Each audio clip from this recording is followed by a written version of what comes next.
Hey YouTube! Really glad you could join me today. You found the second video in my introduction to HTML and CSS. If you're just getting your feet wet in the fabulous world of web development, well, you found the right place, and I encourage you to go check out the first video if you didn't see that one.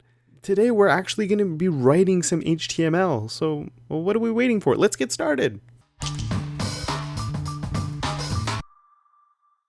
In the last video, we looked at how HTML works. The only thing is, as much as I'd love to be able to make up my own tags like I did in that last video, we just can't do that.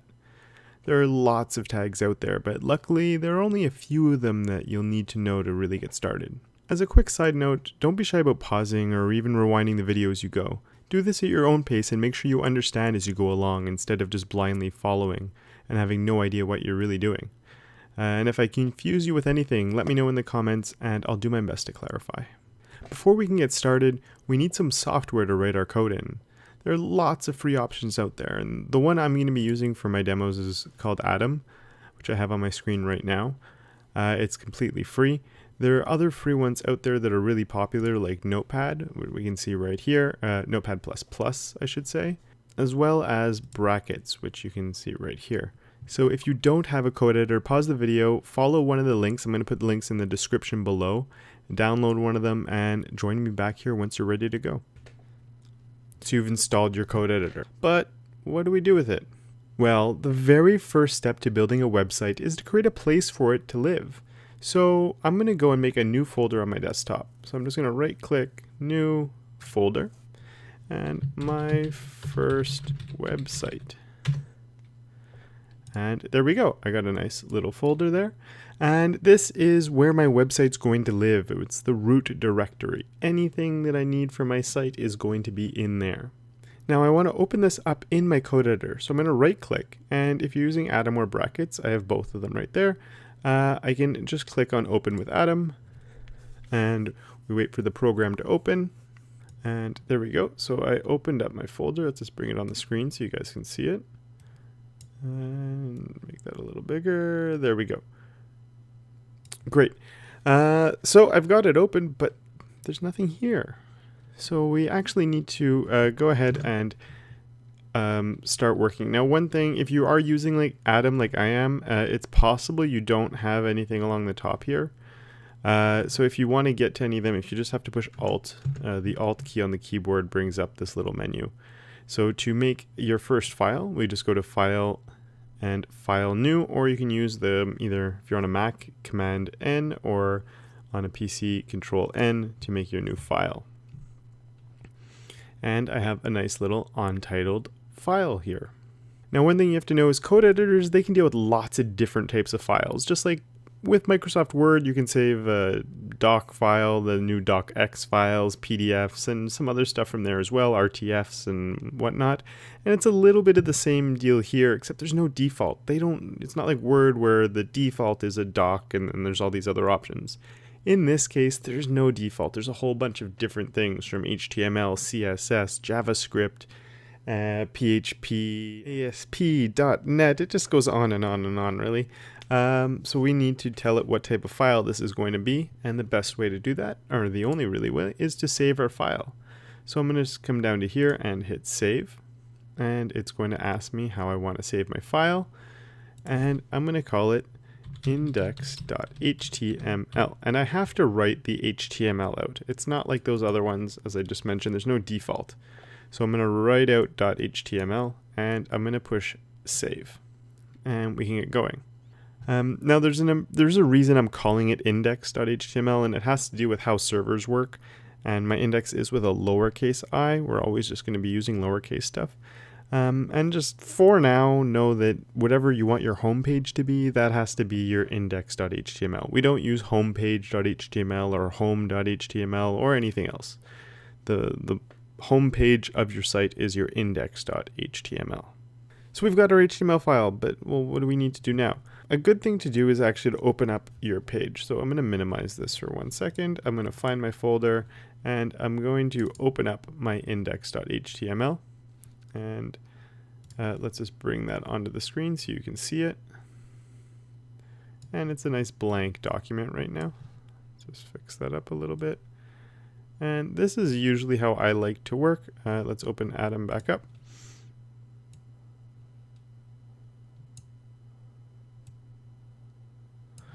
Okay, there we go. So basically what I want is I want my code editor on the side here, and I want my browser over here so I can see the two of them at the same time while I work. So as I can save here, and then I can update this and see what I'm actually doing.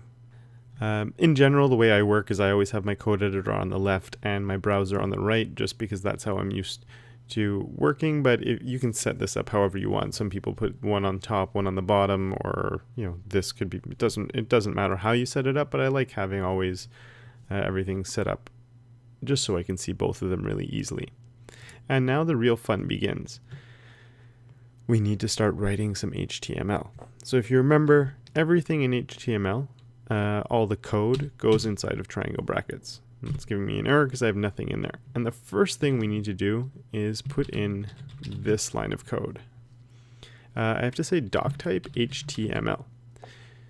So just like my code editor can create a whole bunch of different types of files, the browser can read lots of different files. It can be a CSS file, JavaScript file, or an HTML file, PHP file. There's a whole bunch.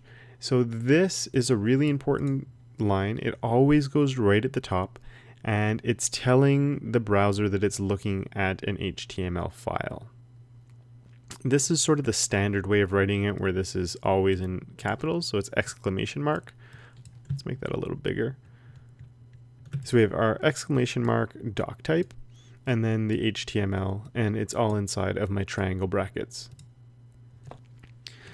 Now this part can seem a little bit redundant, but what I'm going to do now is I'm going to come down, and I'm going to put HTML, and what we want to do next is we need to close our HTML. So open triangle bracket, I'm writing out HTML, closing triangle bracket, and then down here at the bottom the same thing but with my /, just like we looked at the last video.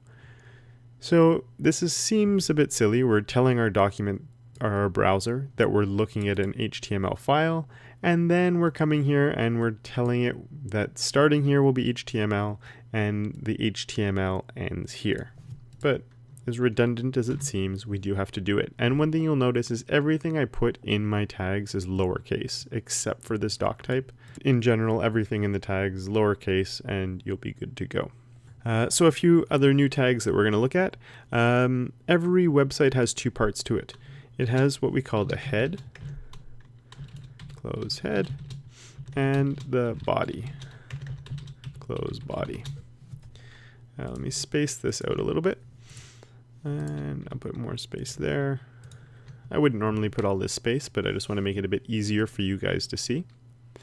So here I'm opening my head and I'm closing my head, and here I'm opening my body and I'm closing my body. The head is where the extra information goes. This stuff doesn't show up on the screen, but it's essential to getting things to work properly. Plus, we can add a little bit of extra info in there too. And the body, this is where all the content goes. Anything we want the person to see on their screen in their browser here, that has to go inside the body right here. And well, maybe it'll be a little bit boring. I'm actually going to start by doing a few little things up here in the head first. So I'm going to come in the head and I'm going to write title and my first website, and I'm going to close title. So I'm going to save my file. And then I have to come over to my browser and I'm going to hit this little refresh. And I'm about to push it, but what I want you to do, right now if you see this tab here, it just says index.html. And when I refresh, now it says my first website. So the title isn't something that shows up on my page because it's inside the head. It's extra information, and it's being used for the tab up here. Another place where the title will be used is if someone does a Google search for your website. It's the title that shows up in the Google search. It's not actually content from your site that will be there. So there's one other little thing that I'm going to add in the head here, which is called a meta tag. So anyone who's done a little bit of photography probably knows what the meta or what meta information is, and it's sort of extra information. In photography, when you take a picture with a digital camera, it's going to save the ISO, it's going to save the shutter speed, probably even the location and time and date and all those things. So all that information is saved with the photo, but if you look at the photo, you don't see it. You have to use some software to get that extra information. So a meta tag like this is a little bit the same. There's a lot of different ones, but the only one that's essential is the car set UTF. And you can see this is actually autofilling for me, so I'm going to go right there and double click on it and get my car set UTF-8. And this seems a little strange. Basically, we're just telling the browser what character set we're using. It's all about the characters that are embedded. So all these letters that are on the screen, the computer doesn't really know what an F is. It's using this encoding system, and UTF-8 is sort of the standard for most languages these days. And it just saves all the characters that we'd ever want to put on the screen, and we have to tell the browser that this is what we're going to be using. The other thing you'll notice here, and most of these code editors do this by default, but my head is here and it's closing here. When I click there, it's even underlining it to make it more obvious. And then this is indented. And this indentation is just to make it more visually obvious that this stuff is inside there. So I could write it like this. It wouldn't make any difference to the browser. But by having it spaced out, and you can either do that with the tab key, and I'll come here and I'll push tab, and it creates just that space. Other people like using the space bar. I'll put 2, or some people put 4 spaces. And it's just to make a nice visual representation that this stuff is inside my head. And you could even do the same thing here with your title if you wanted to. So I have open title, this is inside my title tag, and then close title. But I think it's just a little easier to read for a nice little short thing like that, just to put it like that for my title. Now we can finally put some stuff on our page. We can actually see some things showing up here. So let's just jump right into our body tag, and I'm going to push tab because I'm inside my body tag, and let's just, my first website. I'm going to push save, refresh, and look at that. I have some content on my page. I've just noticed when I'm saving most of the time here, I've been pushing Control S, or if you're on a Mac, that would be Command S, which is file and just save. Whenever you see me doing this, I'm just Control S-ing and then refreshing. It's much faster for me than having to jump up here every time. So I've been doing that just in case you're wondering why you don't see me saving the file and I can still get it to work.